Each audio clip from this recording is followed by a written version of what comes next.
Ringrazio la stampa per la presenza.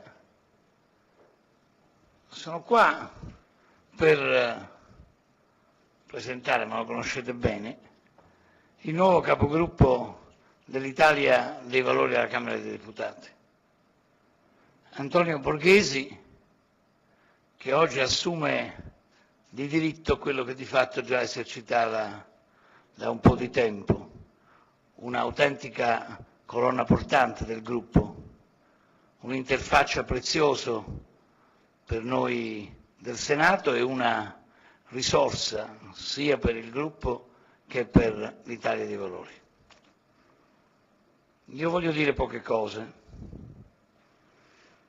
Dispiace che chi fino a qualche ora fa era al posto del Presidente Borghesi continui in una stucchevole opera di assai tardiva ed inutile demolizione.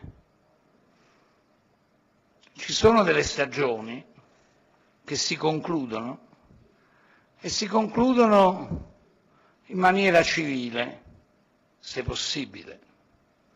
Altrimenti diventano degli opportunismi che nel giro di pochi giorni vengono evidenziati, se mi consentite, sbugiardati. Ancora questa mattina si parlava di una benedetta abitazione di via Merulana. Io ricordo che in quell'abitazione, quando eravamo non l'Italia dei Valori di oggi, ci si riuniva, Donati compreso, per predisporre liste, per fare incontri, per lavorare in maniera riservata. Cambiano i tempi e ovviamente cambiano anche le consistenze dei partiti politici, ma basta con cercare di buttare fango e veleni intorno ad un partito che, come ha creato me, Borghesi, ha creato anche l'onorevole Donati. Questo io lo devo dire perché finché un giorno, 2 giorni o 3 giorni la pazienza può essere mantenuta. Io ho augurato questa mattina a Donati buona fortuna, ma non sono più disposto a sopportare che sul mio partito, che ho costruito con tanti militanti, con tante persone, con Antonio Di Pietro innanzitutto, che ci ha messo l'anima, la vita, la salute, la voglia e la passione per costruire l'Italia dei Valori, sono stufo che qualcuno si diverta a dire sciocchezze soltanto perché ha deciso di intraprendere, e non uso avverbi né aggettivi, ha deciso di intraprendere un'altra strada. Ripeto, buona fortuna, ma basta con gli insulti, con le menzogne per giustificare una giravolta. L'Italia dei Valori è sempre condannato ai trasformismi. Qualche giorno fa leggevo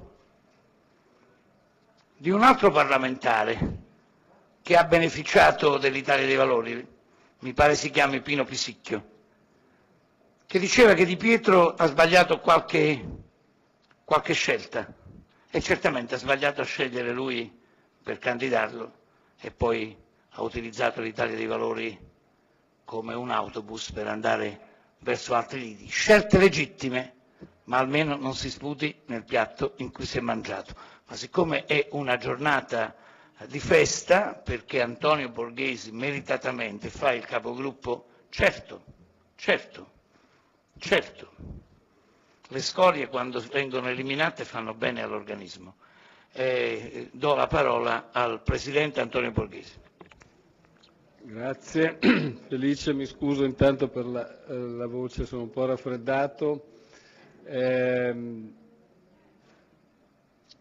Assumo questo incarico delicato per il momento un po' complicato della vita anche del nostro partito, lo faccio con spirito di servizio, un po' amareggiato per le motivazioni che mi portano oggi ad assumere l'incarico stesso, perché è inutile che dica che Donadi, oltre che un collega di partito, è stato un amico col quale ho intrapreso questa strada fin dall'inizio, insieme anche a Felice, perché faccio parte di quella pattuglia che stava in Italia dei Valori nel 2000, quando le nostre vicende come partito sono iniziate.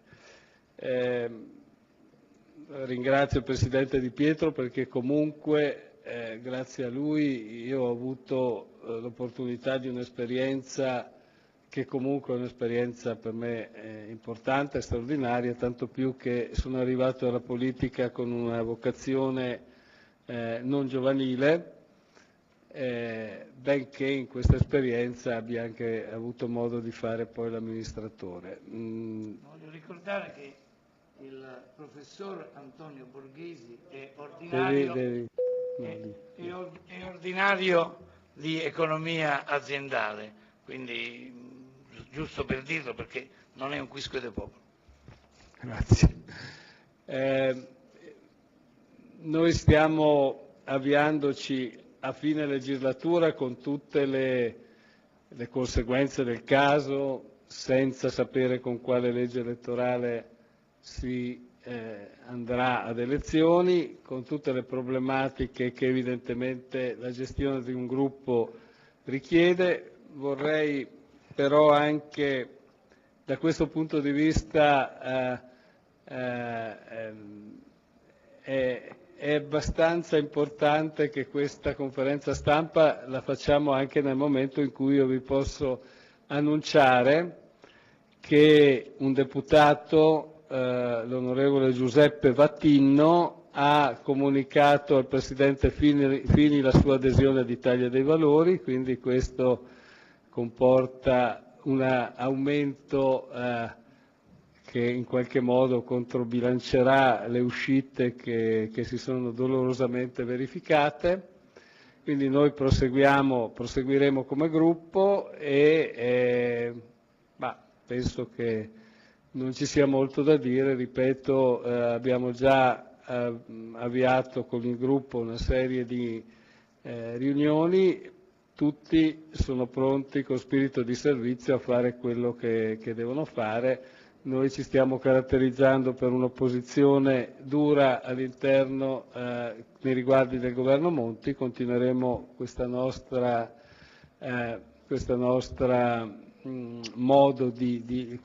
approccio fino alla fine, con la consapevolezza che comunque ormai mancano pochi mesi, ma ci faremo sentire anche con le nostre, credo che in questi anni, e poi chiudo, da responsabile anche un po' dell'economia d'Italia dei Valori, abbiamo sempre fatto comunque proposte in ogni caso propositive. Posso ricordare le varie contromanovre che abbiamo presentato. A breve, settimana prossima, presenteremo anche una controlegge di stabilità, almeno non nelle sue caratteristiche essenziali, a dimostrazione che non ci limitiamo a fare un'opposizione sterile, ma facciamo anche proposte alternative a quelle di questo governo.